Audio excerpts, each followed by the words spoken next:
বিদ্যালয় অৰ্থাৎ ৰায়পুৰ মধ্যইংৰাজী বিদ্যালয়ৰ এজন জ্যেষ্ঠ শিক্ষক।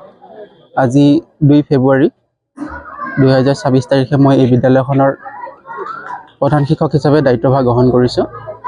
আশা কৰিছোঁ আগন্তুক সময়ত মই এই বিদ্যালয়খনৰ শৈক্ষিক উত্তৰণ লগতে বিদ্যালয়খনৰ শৈক্ষিক পৰিৱেশটো আগবঢ়াই নিয়াত মই নিজকে চেষ্টা কৰিম, যাতে ছাত্ৰ ছাত্ৰীসকলে মোৰ পৰা যিখিনি বিচাৰে, আমাৰ শিক্ষকৰ পৰা যিখিনি বিচাৰে সেইখিনি দিব পাৰে, তাৰ বাবে মই সদায় বদ্ধপৰিকল্প হৈছোঁ। আৰু আপোনালোকে হয়তো জানে যে প্ৰধান শিক্ষয়িত্ৰী বাইদেৱে আমাৰ মাজৰ পৰা আজি বিদায় গ্ৰহণ কৰিছে। তেখেতে এইখন বিদ্যালয়ৰ আমাৰ অভিভাৱক স্বৰূপ আছিল। তেখেত মোতকৈ বহুত অভিজ্ঞ আছিল। তেখেতে বিদ্যালয়খন যেনেকৈ পৰিচালনা কৰিছিল, তেখেতৰ পৰা আমি এই 5 বছৰে বহুতখিনি কথাই শিকিছোঁ। আৰু সেইখিনিকে সৰুগত কৰি মোৰ ভৱিষ্যত সময়ত মই বিদ্যালয়খন শৈক্ষিক ক্ষেত্ৰতে হওক বা সকলো ক্ষেত্ৰতে মই আগবঢ়াই নিবলৈ মই চেষ্টা কৰিম। এই বিদায়খনত মই সঁচাকৈ বহুত আপ্লুত হৈছোঁ।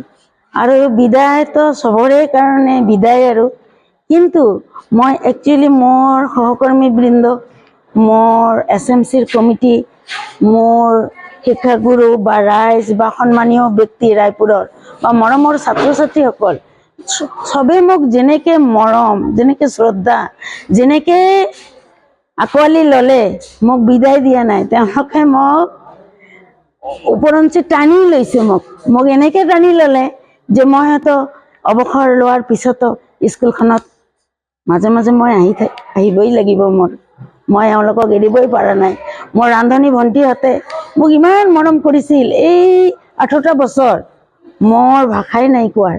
তেওঁলোকে সঁচাকৈ ইমান খালি অন্নপূৰ্ণাই নহয়, তেওঁলোকে মোৰ যেতিয়া অলপমান কিবা হয় আৰু স্কুলত যেতিয়া কম বেছিতো হৈ থাকে নহয়, বাচ্চাক লৈ বা কি লৈ, তেওঁলোকে মোৰ BP হাই হ'লে মোক মূৰত তেলখিনি সানি দিও মোক শুশ্ৰূষা কৰিছিল।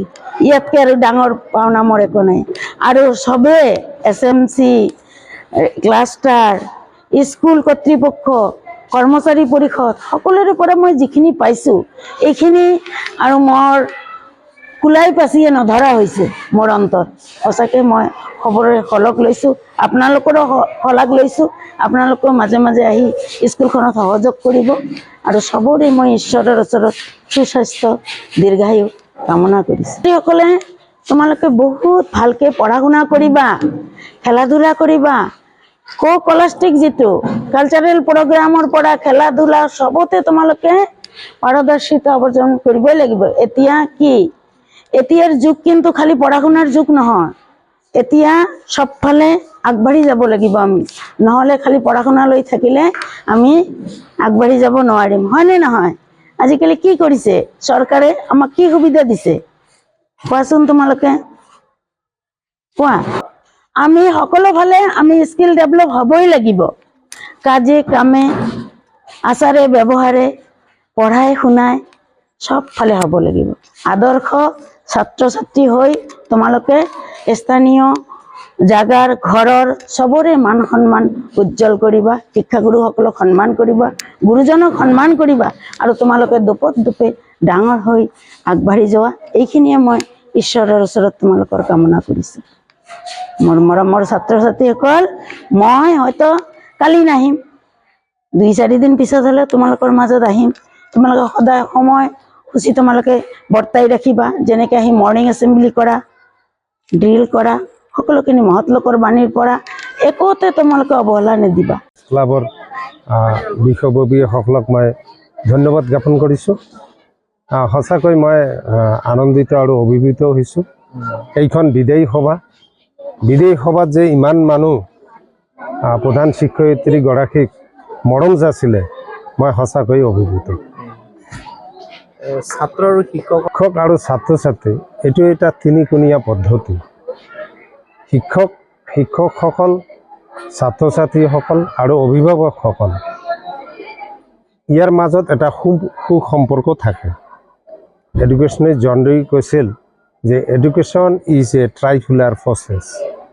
ই হৈছে তিনিকোণীয়া পদ্ধতি। শিক্ষকসকল ছাত্ৰ ছাত্ৰীসকল আৰু অভিভাৱকসকল যদি সচেতন নাথাকে তেনেহ'লে সম্পূৰ্ণ শিক্ষা সম্ভৱ নহয়। গতিকে মই ইয়াত দেখা পাইছোঁ যিসকল ছাত্ৰ ছাত্ৰী আহিছে তেওঁলোকে প্ৰধান শিক্ষয়িত্ৰীগৰাকীক অৰ্থাৎ বিদায়ী শিক্ষয়িত্ৰীগৰাকীক মৰম যাচিলে। যিকোনো খবৰৰ বাবে যোগাযোগ কৰক আমাৰ এই নম্বৰত 9181 307 2221।